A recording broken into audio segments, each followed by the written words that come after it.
Terduga pelaku kasus pengeroyokan bule Ukraina, Oleg Senov, yang videonya viral di dunia maya, diamankan petugas Direktorat Reserse Kriminal Umum Polda Bali Kamis 3 Februari.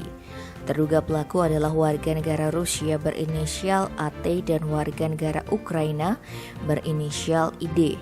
Seperti dijelaskan Wakil Direktur Reserse Kriminal Umum Polda Bali AKBP Suratno Jumat 4 Februari, kedua terduga pelaku diamankan setelah dilakukannya komunikasi dengan Konsulat Kehormatan Ukraina dan Rusia. Hasilnya Kamis 3 Februari malam, dua orang terduga pelaku AT dan ID menyerahkan diri.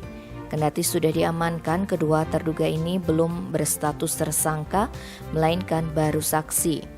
Suratno mengaku kasus tersebut masih dalam penyelidikan karena alat bukti yang diperlukan untuk melengkapi penyelidikan belum cukup. Salah satunya hasil visum et repertum korban yang belum keluar. Pihaknya punya waktu 1x24 jam untuk mengamankan kedua terduga pelaku untuk melengkapi alat bukti. Bila sampai tenggat waktu tersebut alat bukti belum mencukupi, rencananya mereka akan diserahkan ke rumah detensi imigrasi.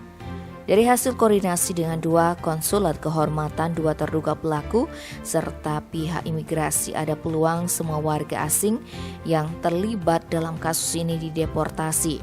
Sedangkan untuk laporan VK terkait persekusi masih diselidiki. Kasus ini bermula dari perselisihan antara VK dengan pemilik rental motor asal Papua, Senli Elonora Musa, yang dibantu pacarnya Oleg lantaran motor yang disewa VK hilang dari villa tempatnya menginap di seputaran Tibu Beneng, Kecamatan Kuta Utara, Badung. Kemudian VK dibantu AT dan ID serta dua teman lainnya yang masih diselidiki menyeret Oleg dan Senli ke dalam mobil Fortuner hitam. Mereka disekap dan dibawa berkeliling selama 2 jam. Tidak terima dengan kejadian tersebut, Oleg melaporkan ke Polres Badung, sementara VK juga melaporkan Oleg atas tuduhan persekusi dan penganiayaan ke Polsek Kuta Utara. Tim Bali Express melaporkan.